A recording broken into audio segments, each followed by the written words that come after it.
guys, so let's look at a program that will help us to calculate and print the electricity bill of a consumer.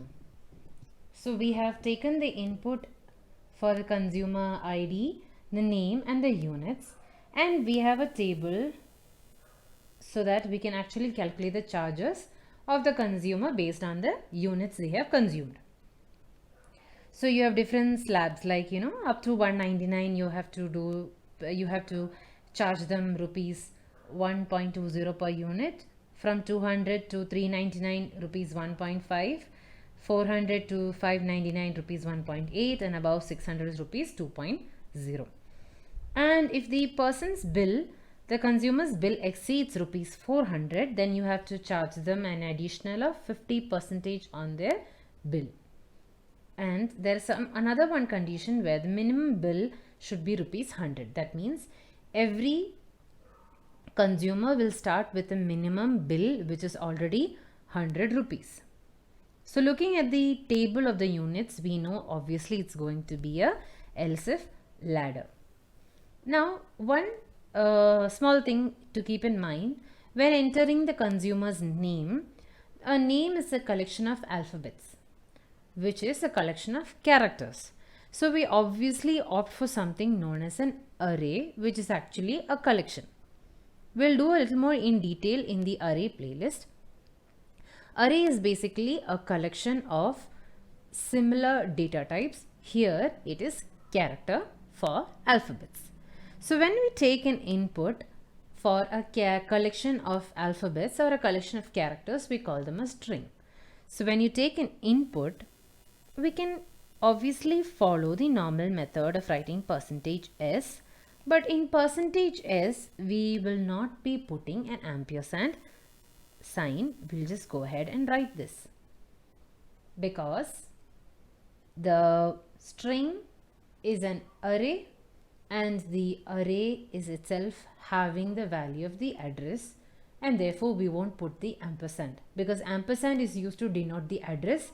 The name already carries the address, so we are not going to go ahead and put an ampersand along with it. Okay, but the problem with scanf is, let's say you are going to take a name as let's say 2 words. Let's say you're taking the name of a person with the first name and the second name, Barney David, which has got a space in between. Now what has happened here is has a space in between, but when we usually enter for integers, float and character, whenever there is a space in between for integer and float, that next number after the space goes to the next variable. It doesn't stay along with the same variable.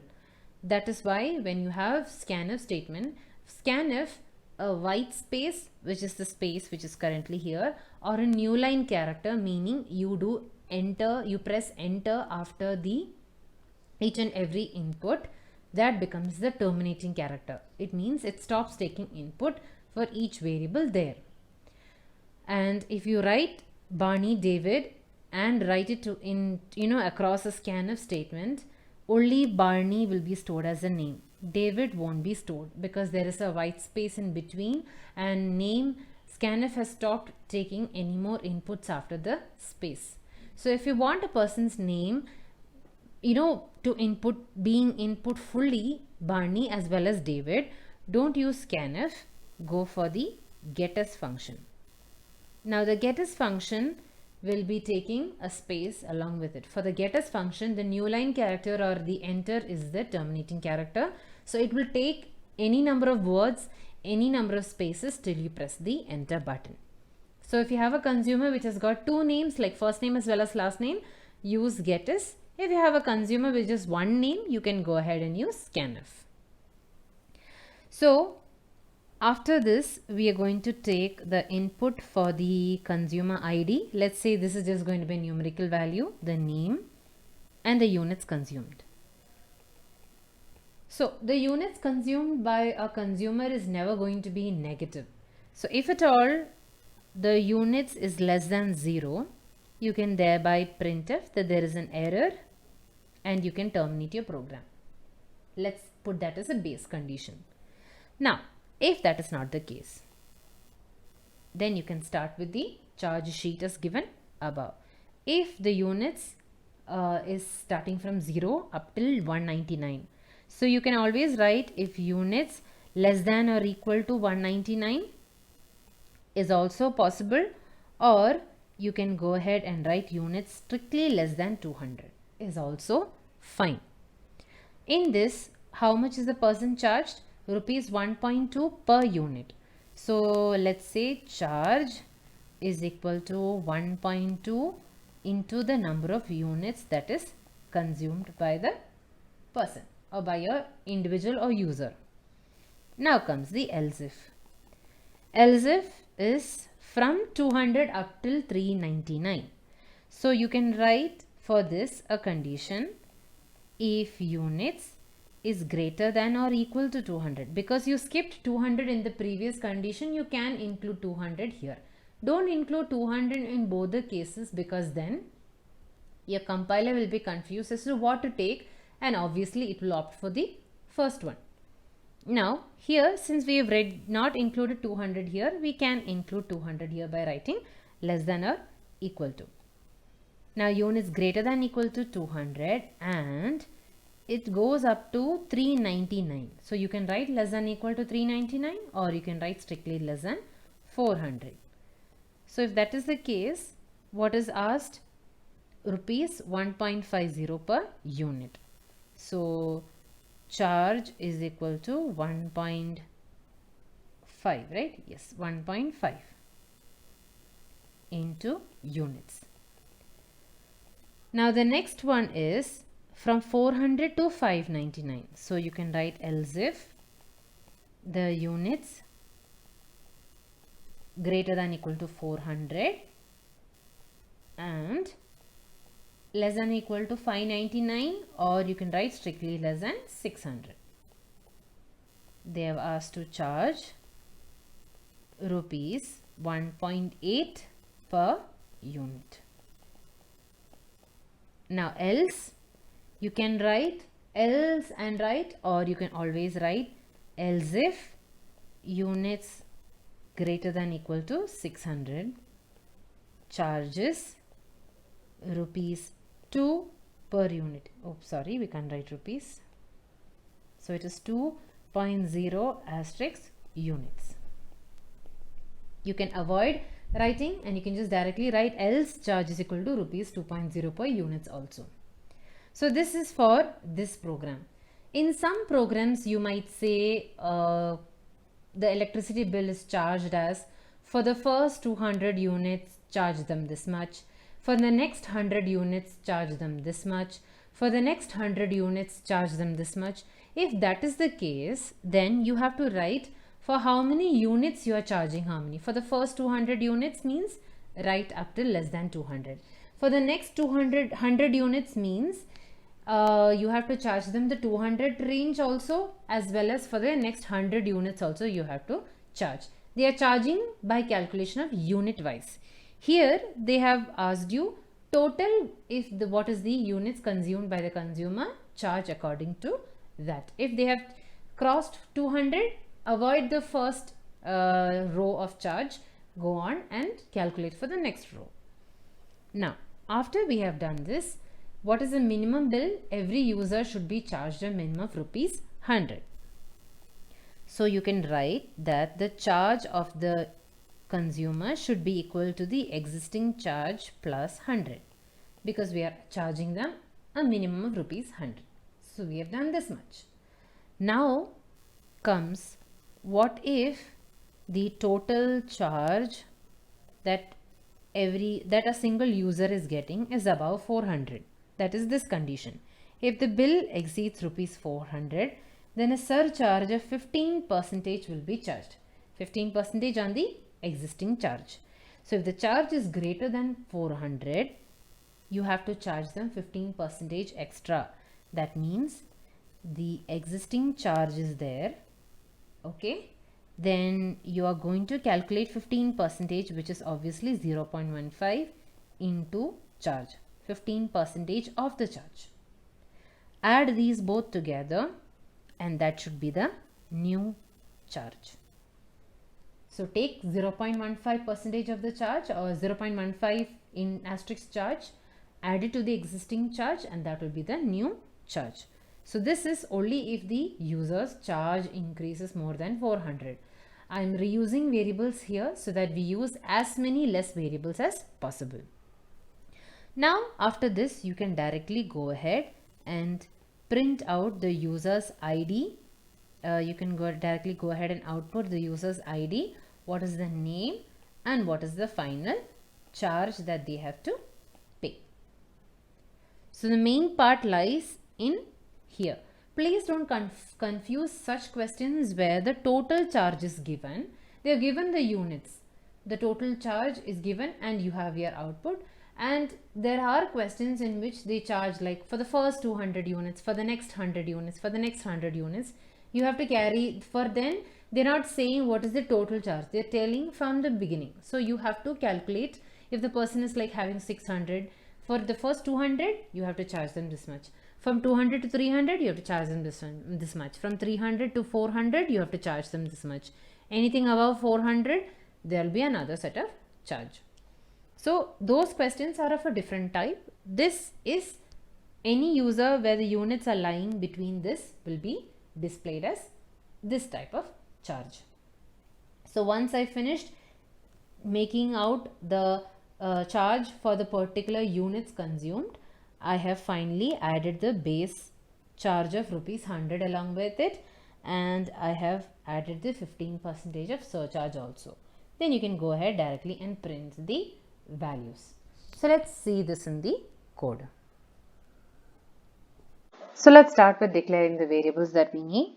For my ID, I'm sticking with just an integer data type. Then I have my customer name. I'm making it a character of size 20. Let's say I want 20 alphabets in my name.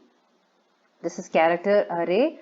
We'll see more into details at the character array playlist. For now, let's just roll along with it. And we have the float, units, as well as the charge. Let's start by asking the user to enter the customer ID and scanf. This is a normal integer variable, so ampersand ID.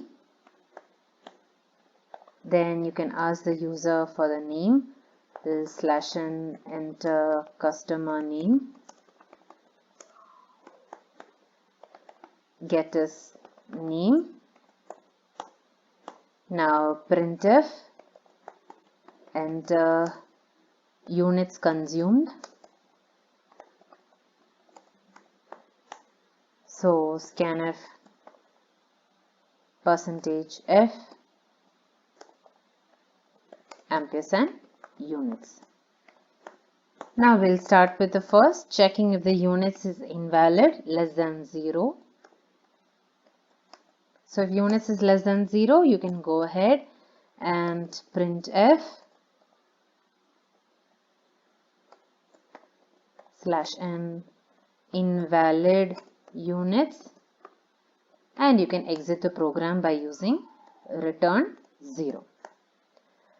Now you can start with the conditions. If my units is strictly less than 200, you will be charging them with 1.2 asterisk units. Now, sorry, I have to write charge is equal to 1.2 asterisk units. Next, else if the units is greater than or equal to 200 and the units is less than 400, then you will be charging them as charge is equal to 1.5 asterisk units.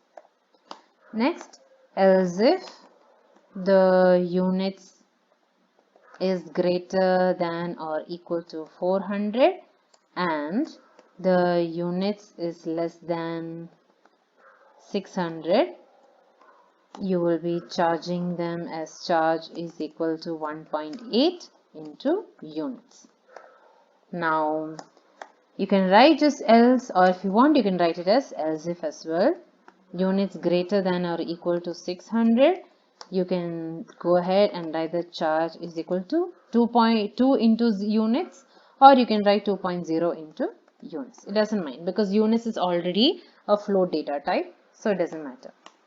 Now we have to charge the user with a minimum of 100 rupees, and we have to check if the charge of the user exceeds 400, you will be charging them an extra of 15%, 0.15 asterisk charge. So charge plus 0.15 into charge. So that is the total bill that is calculated so far.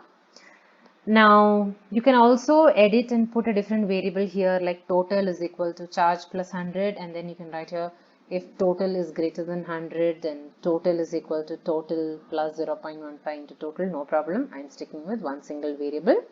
Now you can go ahead and printf in the format that ID, and print the user's ID, so %d. Go to a new line and print name %s, and go to new line and print charge, and you can print it at the format rupees and percentage. We have 2 paise places after the decimal point, so we'll put it as 0.2f. And so the first one should be ID, second one should be name, and the third one should be charge. Let's see if any mistake is there. I'll bear it as it goes. So yeah, this is a normal warning that comes along with stdio.h, no problem. Enter customer ID, I'm going to enter 101, and enter, I'm facing a name problem over here. So when you have getters name, and after entering the ID, I had pressed an enter sign. So that enter sign came as the name. You can solve this just by writing a getChar function over here. That getChar function will accept whatever is that hanging enter symbol that you had pressed. So I'll run it once again. 101, and yes, it keeps a space for the name. So let's say I'm entering Barney. I'm entering with space because I've used getters. And Barney David, I'm going to enter a name. Let's say I'm going to enter -7 because I want to trigger the less than 0 case. So invalid units. Again 101, I'll enter Barney David, and I'm going to enter units consumed as 1.2, the units less than 200. So I'll enter 100. It prints ID, name, and charge. Now moving on, I'm going to run once again 101 Barney David, and I'll trigger the one between 200 and 400. So let's say 250, and there it triggers 546.25. Now running and checking for units between 400 and 600, 101 Barney space David, and I'm entering 500, and it will print 1150. This is already triggering my charge greater than 400. That's why the amount is big. And then you can go ahead, and anything above 600 you can try it as Barney David. Anything above 600, let's say 1000 units, this will become 2450. This is already triggered the 2 into units, which will make it 2000, and then it is already also adding 100, and it is already also charging a 0.15 times the unit charge for the surcharge, and it's also printing. So whenever you face that issue where I'll show the issue once again, you're not able to enter the name inside your program, you enter 101 and you have a scanf %c, anything where it doesn't accept the character, anything related to characters. So this is a character array. It can be a normal character also. If you're having any trouble where it is not accepting the values, it is skipping this name. Just add a getchar over there. It will solve your issues. It will take that extra enter symbol that you pressed, that is having that is going into the value of the name, and once you run the program again, you will be able to see that you are able to enter the name. So that a small getchar can actually change a lot of things in your program. Thank you.